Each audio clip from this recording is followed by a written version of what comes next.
Welcome to the new normal. I am your host, Rafael McMaster, and I'm here at the Resin Creative Labs in Hermosa Beach. Today's episode, which is the 10th episode, is going to be about forgiveness.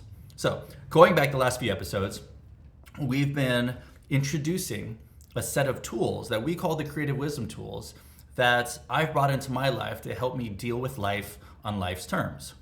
And the first one we talked about, I believe it was episode 4 or 5, was acceptance. Then we did awareness, intention, gratitude, compassion, and now the 6th one, forgiveness.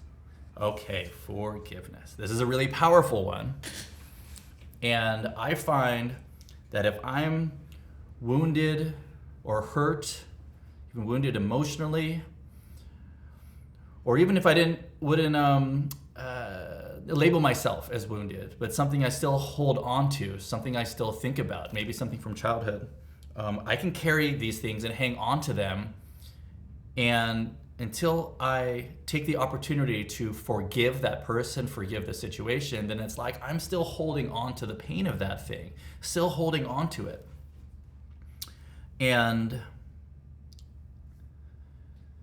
I used to think that being able to forgive somebody was going to need to be this process or this event where I'm going to sit with the person and they're going to light a candle and I'm going to apologize, they're going to apologize, and we're going to have a kumbaya moment and try to make everything better. And while that could work, it's not super practical.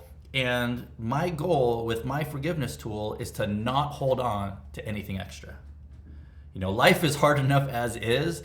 I don't want to be hanging on to extra memories and feelings and emotions and wounds, right? Holding on to those things as if by me holding on to this wound longer, the other person is going to suffer for it, or the other person, is going to get their due punishment. When the reality is the perpetrator is probably off living their life, probably will never think of me again, and I'm the one sitting here holding on to this thing. So what I found for myself is that forgiveness can happen near instantaneously with just myself. That I can take the opportunity to have awareness around things that I'm holding on to and make the conscious decision that I'm going to forgive those things, right? And make the decision to just let go of what it is that I've been holding on to. And each of these different tools has a nature to them as far as an action, right? Accepting things, right, is different than having gratitude from the heart, is different than forgiveness, which is about letting go. Now, we often tell our students that the most toxic of all the emotions is resentment. And here's the reason why. When I'm feeling fearful, anxious, frustrated, I know those things are happening, right? When I'm angry, I know that's happening. When I'm resentful, it sounds just like logic. And so I don't know what's happening. Have you ever had that experience where a friend comes to you and shows you their phone and said, look what this person said. Can you believe this? And you're looking at it, reading, going like, I don't really see it. Because they have a resentment lens on, right? And to them, it sounds just like logic, but they're being resentful. So how is it that we can tell if we're being resentful when it sounds just like logic? For me, the way it occurs is I take that image or video or whatever it is that I'm hanging on to, and I resend it over and over and over again into the theater of my mind. So resentment, resending. My brain resends the experience for me to live it over and over and over again. And as soon as I begin to see this happening, I know, okay, cool. If I'm being resentful, that means my ego has taken the wheel. I am no longer thinking straight, and I then make the decision to have a lot of awareness about how I'm approaching that situation. If I know I'm resentful to this person because the vision keeps coming over and over again, then I know that when I'm dealing with them, I should be really careful to not read more into what they're doing or how they're doing it, because quite honestly, I might be adding additional stuff on there that isn't actually there. Now, the reason why we bring this up is because the way I get rid of things that I'm resentful for is through forgiving them, right? And the first step I do is to forgive it.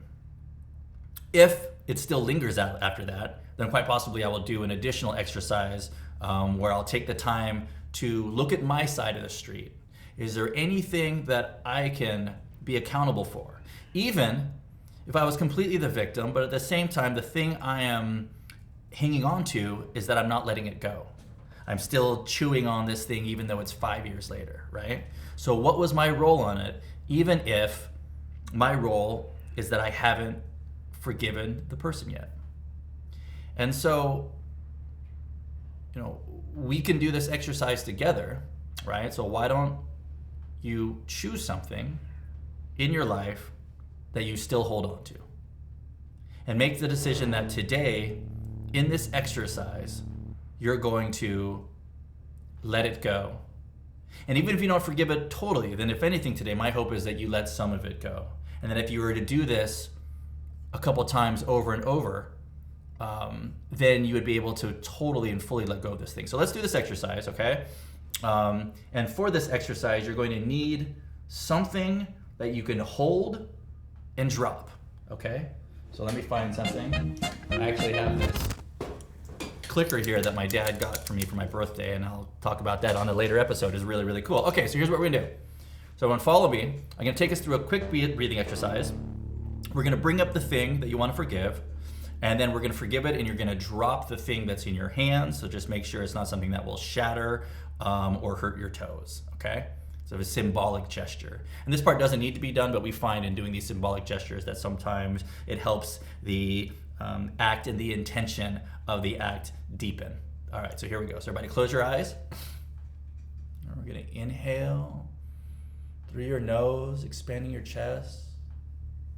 Take a nice deep breath, holding it. And exhale. Good. Let's take an even deeper breath. Down into your belly button pressing down and out, expanding your lungs. And exhale. Good. Continue to breathe this way. Breathing as low and deep and slow as you can. And when we breathe this way, we begin to feel more and more in touch with the present moment. The chatter starts to die down. And now with the object in your hands, I want you to think of the thing that you're going to forgive. The person, the situation, whatever it is. And I want you to feel the pain of this. Feel that suffering. To forgive somebody isn't to say, oh, well, it never happened, it's not a big deal, whatever. It's making the choice to stop feeling that pain over and over and over again, to making ourselves suffer. They say, resenting somebody is like drinking poison and expecting the other person to die. I'm going to punish myself over and over again. Well, it doesn't do anything.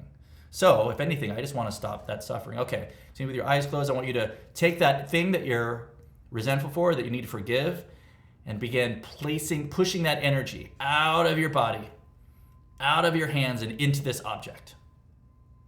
And you're saying, I'm taking all of this heat, all of this energy, all of this frustration. Let me put it into this object. Continue to breathe deep. Don't tense too much. Bring your shoulders down if you need to. Continue to breathe deep. Push all that negative poison into this object.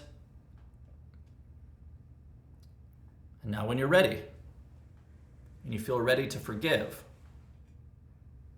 you're going to take the object.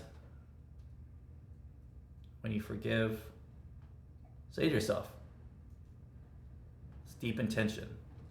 I am forgiving so-and-so for this act. I am forgiving, and drop the object. Drop the rock, drop the pain, drop the resentment, drop it, let it go. Drop it and let it go. And this is an act that I can do anytime with myself. I don't need the other person to be there. And we've made the decision that after going through all these tools, right, we also have connection next episode, and then soul esteem the episode after that. But beyond those, we're going to touch on the different energy systems, and then we're going to go back into these tools even deeper. Because if I have something I'm going to try and forgive, and I've tried forgiving the person and it's still sticking around and I'm still resentful, and I tried owning my side of the street and looking at what my potential role is, even if my potential role is just to be holding on to it and it's still sticking around, then we'll go even deeper. And we're going to go to what we call forgiveness 2.0, which is making an amends. Sometimes, as paradoxical as it might seem, counterintuitive as it might seem, that by apologizing to someone that I can't forgive for whatever reason, it takes the energy away. And that's what we're trying to do here. Our goal is to be able to use forgiveness as a tool to help the space in between our ears to soften any negative energy, let go of tension, and create relief so we have the best opportunity of thriving with life on life's terms. So that's it. That's all. Hopefully there's something in this that you can take away. Thank you so much for your time, and we'll see you